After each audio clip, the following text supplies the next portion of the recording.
Yeah. Yeah.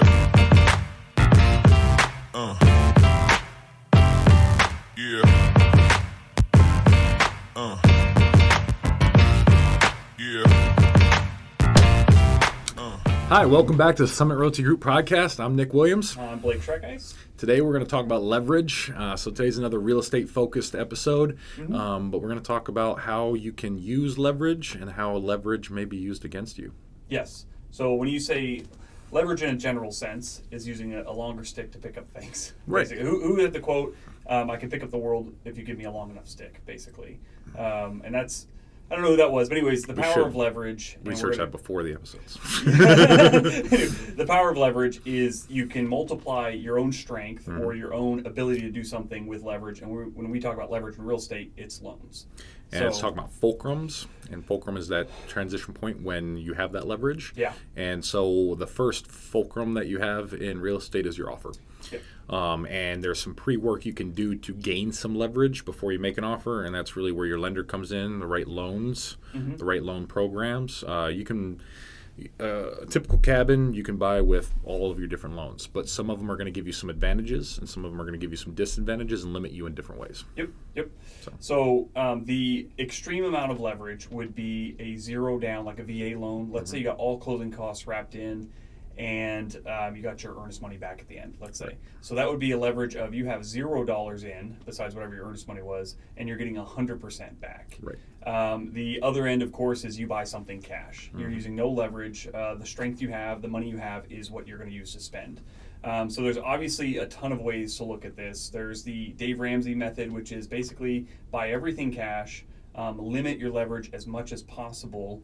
And the reason for that is leverage is risky, like for sure. There's no way around, like getting a loan on money, there is more risk than if you just bought it cash. Right, so you got less at stake because it's 0% down, no money invested, but the leverage is what you're getting from that, right? So cash, you got 100% in, yes, more to lose, right? Well, I think I would disagree with that, because if you're cash, you can lose the money that you've put in. So it's a $300,000 house. If you're a VA buyer, you didn't put any money in, but you're going to lose beyond the money you have. Because you're going to go to our next buzzword, equity. Yeah. And so what we're talking about a lot today with equity and leverage, what he was just referring to, is you have no money at stake, so it seems like a better deal for you, right? You bought a house with a VA home loan, 0% down, and the seller covered all your closing costs.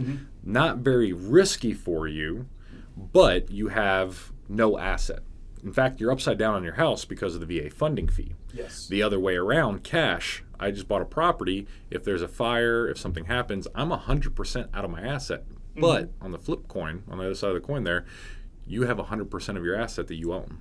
Now you can go into BRRRR and cash out refinance. You have no lender telling you have to live here, you can rent this out, you can't Airbnb this, X, Y, and Z. Yeah. So leverage is a good and a bad thing. It depends on what side of the fulcrum you're on.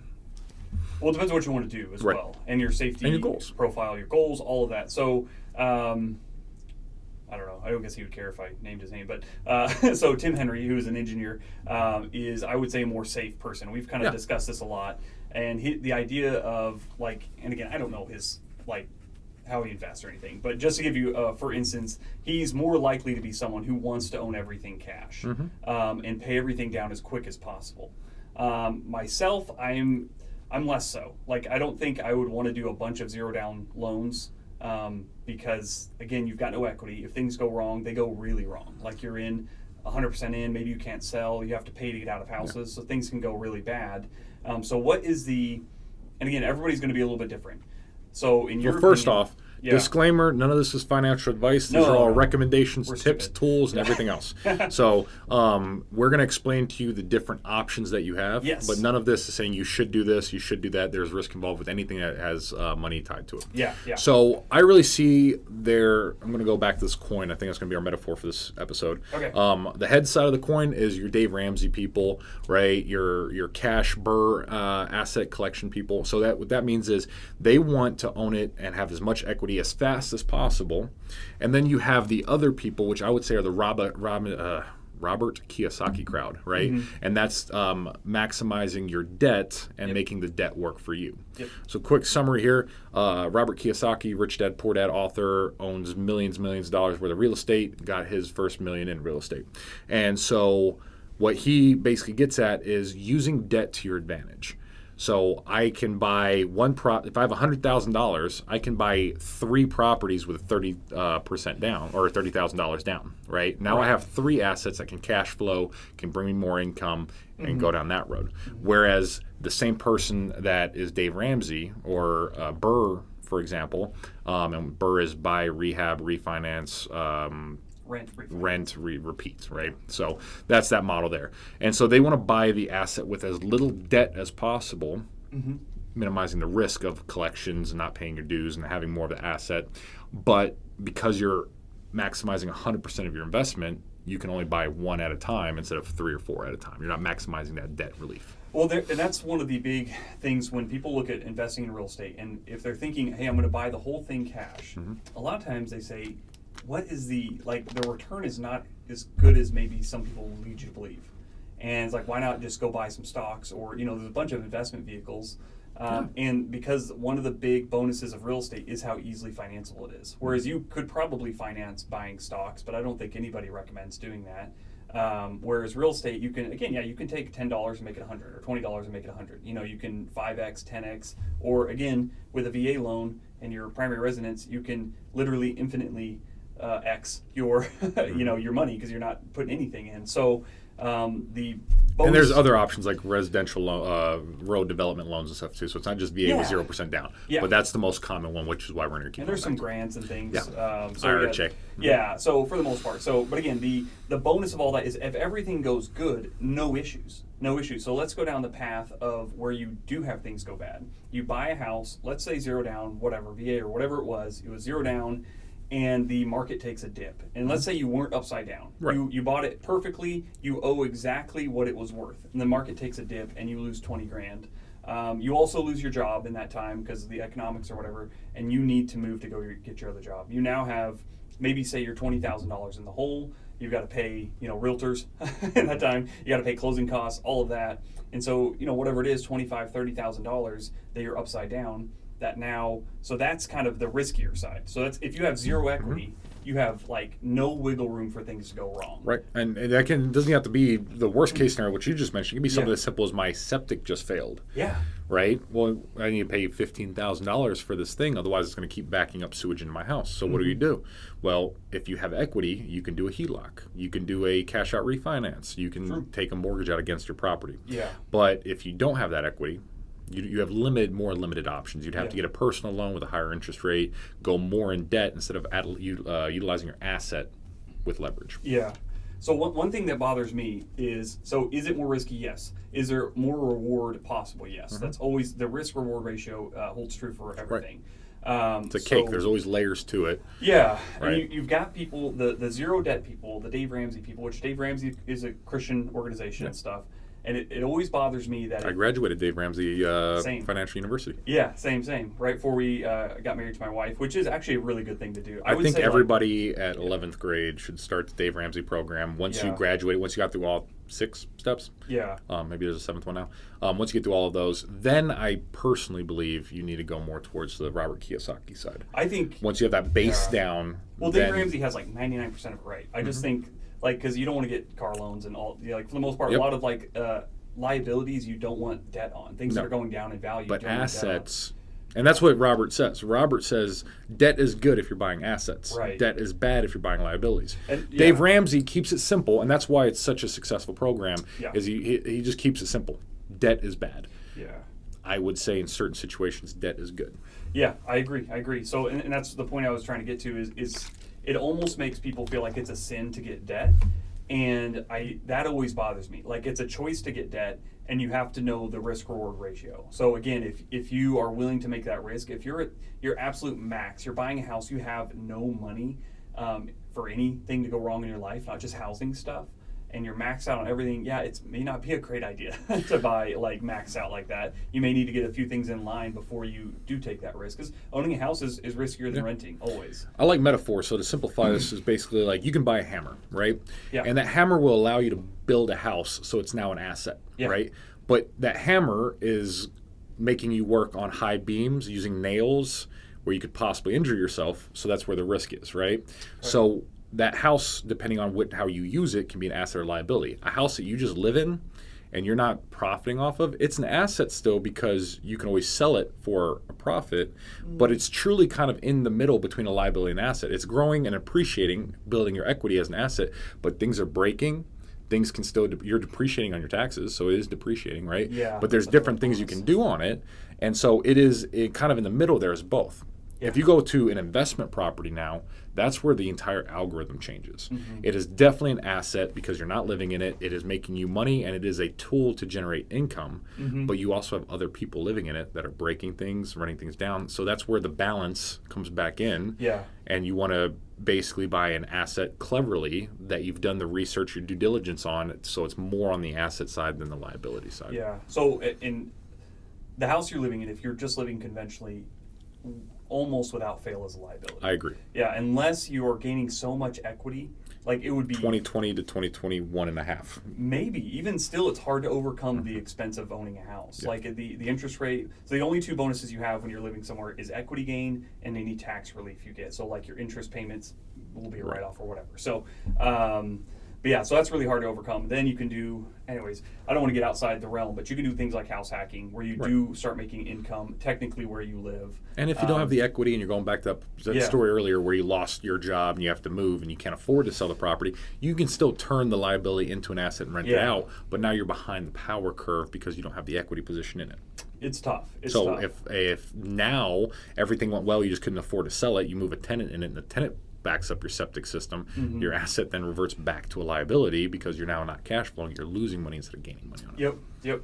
So what I would, again, not a recommendation, what I would think about for a lot of people. What I would consider. What I would consider is for the house that you're going to be living in, or if you're going to house hack, one of the big benefits is the amount of leverage you can get. So you can get into houses 0 down. You can get with 3% down, 5% down, depending on your situation. You don't have to bring the full 20% down. 25. Or 25% down, nowadays. So you're coming in, that is a great bonus for a lot of people. Just be aware of like, hey, buy a pretty good house. And again, you don't know, there's always risk, but plan to stay there for at least 3 to 5 years. That's usually kind of, again, every situation's a little bit different. And the average American right now keeps the house for 7 years. Yeah. So like I said, we're saying keep it half to a little bit more than half what the average is, but almost nobody keeps the house for 30 years. Yeah. After about 3 years, and again, this is all like depending on where you live and everything, but in general, with general appreciation, after about 3 years, you're not going to be you're going to be doing better than if you had just rented at a similar market. So again, it all depends. So that 3-year mark is kind of a goal for people to buy. If you're going to live somewhere 6 months, rent. Like, don't buy. Unless I agree. Unless you're living in it to buy it as an asset and then move on, and you're doing, hacking the system again. Make sure your loans are approved for your strategy, because there are some loan terms that won't allow you to rent your property, or you have to live in it for a certain amount of time before you can move on to something else. Second home, like vacation homes, that's been brought up a lot. You generally, I'm not going to say every lender, but every one that I've seen lately is they want you to sign things saying, I'm never going to rent this out. So you get a 30-year loan that you're supposed to never rent out, which follow those rules. And then you can refinance on stuff. Loan fraud is a serious thing. Don't commit loan fraud. Don't do it. So all of our strategies are going based off of whatever scenario we're making up right now, but usually investment properties where you don't have those riders. We call it a 1 to 4 family rider and all those other different clauses in your contract. So definitely at closing, pay attention to your documents. Don't just sign the paperwork in front of you without understanding it. But in the end, you have to sign the documents to buy the house, and at that point, you're beyond return. And then, so from there, buying your primary, I wouldn't keep waiting until you have the 20-25%. This is just me personally. I think it's a risk worth taking to get into a house and to get out of a rental. Past that, do pay it down. And then I think 20% is kind of a minimum that you would want. Like if you want to start collecting houses and do more investing, you want to start getting about 20% in each consecutive one, and maybe you don't start out with 20%, but maybe you have a 2-year plan to pay it down to get 20% equity. I didn't say that. So, and I'm going to lead you on this one. If you don't pick it up, I'll run with it. But why 20%? What is the magic thing that happens around 20%?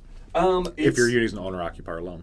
So Well, you can. Are you talking on the lending side or the? Just like, one thing that happens around 20% on a normal loan is PMI. yeah. So PMI will drop off. It automatically drops off at 22%. With one phone call, your lender will drop it at 20, but there's a little gray area where the bank's trying to make a little bit more money off of you.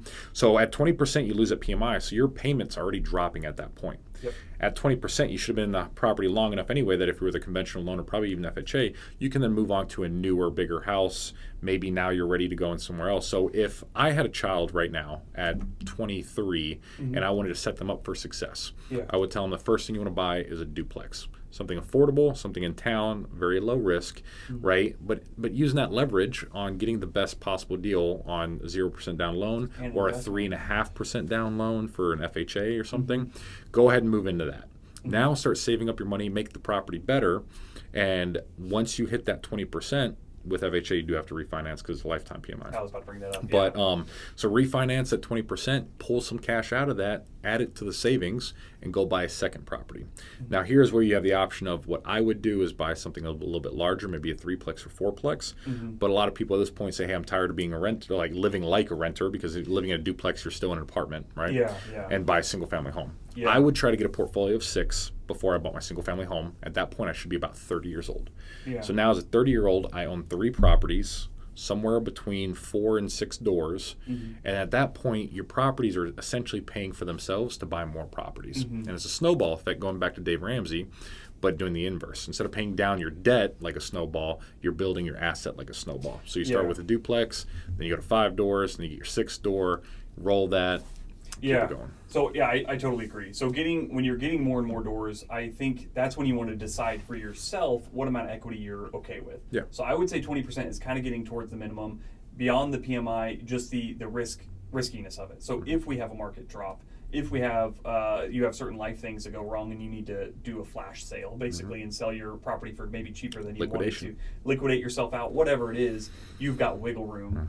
And then it goes up to obviously it can go all the way up to where people want to own it outright, which is cool. And maybe depending on your age, like we're both pretty young, we don't probably need to own a lot of things cash. If you're 80 years old, it may be a good idea to own a lot of things cash. Yeah, because once that retirement fund dries up, Yeah. and who knows, Social Security goes away, you're still sitting on money. Yeah. And that's the thing I like about houses and properties in general, whether it's land, cabins, houses, 4-plexes, 20-plexes, whatever, is that is a non-liquid asset with value. And so, yes, it costs money to sell it, but hopefully you have enough equity. This whole episode is about equity, right? To liquidate that, and then you can roll that over into other investment opportunities or live off of. So as long as you exist and that property standing, there is value assigned to it. Yep. And we've not talked about all of like the bonuses of how like the property makes you money, but in general, you probably want to collect as many properties as you can before you. It's retire. one of those monopoly. So it's a multiplier, right? Yeah. But just like the game of Monopoly, that's all real estate really is, right? Buy, increase rents, monopolize the market. Yep. Most people, build hotels. Airbnbs are the modern day hotel. So there you go. Much. We can actually play this game. Yeah. But the benefit of all of this, and like he alluded, there's 3 real ways that you make money off of a property. The first one is the one that everybody talks about, cash flow, right? So if I own something that cost me $2,000, I charge you $3,000 to live there, I'm making $1,000, right? And that's what everybody wants. But in the current market with high interest rates and just coming off of 2 years of appreciation, those numbers aren't always hitting. So a lot of my investors are like, is now a good time to invest? Because I might just be breaking even on my investment. I have to explain to them, no, it's still a good time to invest because you're buying an asset that your tenants are paying the mortgage down for. So you have the upfront money, but every month your tenants are making you owe less and less on that debt. Secondly, most properties appreciate. Even right now, as the intrinsic value, the value that buyers are willing to pay for houses are coming down, appraisers are scratching their heads because the value of the properties are still going up. So a normal appraisal right now should be coming in over value. So you're buying it for $200, but it's actually worth $215 because the property was worth $230. It has depreciated a little bit, but the market and the opportunities are decreasing faster than the value there. So what we're talking about here now is the property is worth more, your tenant's paying down the debt, and there's that difference that's growing. And then you also have cash flow on top of that. Yeah, absolutely. So I always say 4. It is kind of the same thing, but your depreciation getting paid down the depreciation. Excuse me. Appreciation. No, the amortization. Amortization of the loan, appreciation. More going to principal over time. Yep. Cash flow, and then tax benefits, which a lot of people skip over. I skip over tax benefits a lot. Yeah, that's a huge game changer. It's really big. It's if you remodel your bathroom at home, you can't write that off. Yeah. If you remodel a bathroom in your apartment, that's 100% of a write-off. Yeah. If you have to plow your driveway, you're losing money. You have to plow your property, you're providing a service. Yeah. So pretty much anything you do to your apartments, you can write off on taxes and have tax benefits to it. Yeah. In your own personal property, the only thing you can do is write off your interest. So I don't want to get into it, but just as a teaser for maybe a future one, are you familiar with the cost segregation depreciation? Yes, but no. Okay. Right now it's not ringing a bell. Okay, you're gonna like it. Okay. So, anyways, we'll do another one on that. I'm not a tax professional or anything, so that would be an interesting one to do a little more research. And again, maybe I can find a accountant. To come in and do an episode with that us. would be really cool because I know enough to get people in trouble and get myself in trouble. But there's a lot. If you're an accountant listening to this episode, feel free to reach out to us in the Yep. comments, and I would love to invite you into our show if you're in Fairbanks. We Yep. don't yet have the budget to fly people into town. No, yeah, but legitimately interested in what you're doing, not just a miserable person who got a degree in accounting because he thought it'd make you money. We don't want you. No, I'm joking. So I think that pretty much covers it. More leverage is more risky. You stand the chance of being able to make more reward because maybe you can buy multiple houses, whereas if you bought something with cash, maybe you can only buy one. Less leverage, closer to full equity. You have less risk, less reward. You can buy less things because you can only use the money you have. Now, if you have so much money you don't know what to do with, again, there's so many different options, but be aware of your situation. Be aware of the risk that you're willing to take because some people are just unwilling to take risk, and that's fine. If you can't sleep at night knowing that you only have 10% equity, get up to the 20, 30, 40, whatever makes you sleep at night. I sleep fine until things go wrong and I'm like, oh shoot, I should have done more. I regret my decision. I regret my decision. But you live and learn from that, and next time you have a better plan. Yeah. So everyone, and your age is going to change that as well. I was I would do anything even 10 years ago, which again, I'm still young, but 10 years ago, nothing scared me to do. And then now I'm still young, but there's a lot of things where I'm like, you got a family you got to look out for. Yep. You got less time to make that money back, whereas at 18, 19, you have the world ahead of you. Exactly. So being aware of that for yourself, and sometimes it's hard to know until you do it. You may think that you're good with it and then not be, and again, that's kind of sucks because you do get stuck in a situation for at least a few years. But anyways, anything else you wanted to add to that? No, if you have any questions about what we talked about today, if you need further explanation or us to simplify it a little bit more, feel free to reach out to us. Me and Blake are both willing to entertain questions on a personal one-on-one. Yeah. So reach out to us via email, text, or phone calls. Yeah, and for sure. You can Google us both and find all our information. Yep. Okay. Fun.